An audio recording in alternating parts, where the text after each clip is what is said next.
At ito na guys, kung makikita nyo, yan, pati buhay aircon technician pinasok ko na. Yan,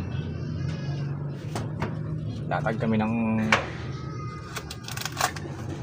bagong wire. Ito, inisot namin dun sa butas sa taas. Makita ko ron sa taas ng third floor.